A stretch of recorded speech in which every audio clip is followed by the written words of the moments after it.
আজকের রেসিপি পেঁয়াজ দিয়ে থোর ভাজা, আর দিয়ে দেবো পরিমাণ মতো হলুদের গুঁড়ো।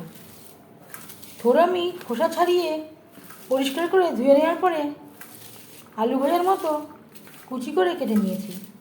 এইভাবে লবণ হলুদ দিয়ে থোর মেখে নেব আর একটু আদা ভাঙা করে নেব।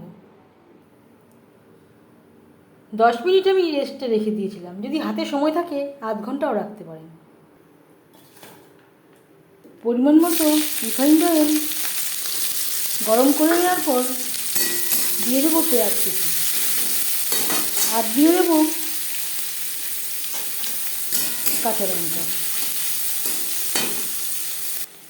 আর দিয়ে দেবো সামান্য পরিমাণে হলুদের গুঁড়ো।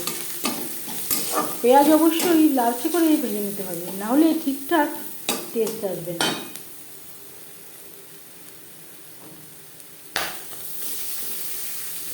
পেঁয়াজ ভেজে নেওয়ার পর অ্যাড করব লবণ হলুদ দিয়ে মেখে রাখা থোর। মেখে রাখার জন্য থোরটা অনেকটাই নরম হয়ে গেছে, থোর থেকে কিছুটা পরিমাণে জলও বেরিয়ে গেছে।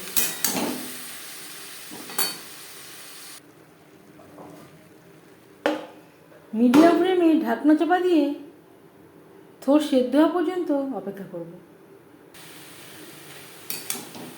থোর বেশ ভালো করে সুসিদ্ধ হয়ে গেছে। এই পর্যায়ে দিয়ে দেব সুগার পাউডার। এর পরিবর্তে আপনারা দানা চিনিও ব্যবহার করতে পারেন, অবশ্যই একটু চিনি ব্যবহার করবেন, এর স্বাদ অনেকটাই বেড়ে যাবে। গ্যাসের ফ্লেমটা বন্ধ করে দেবেন। পেঁয়াজ দিয়ে থোর ভাজা রেডি।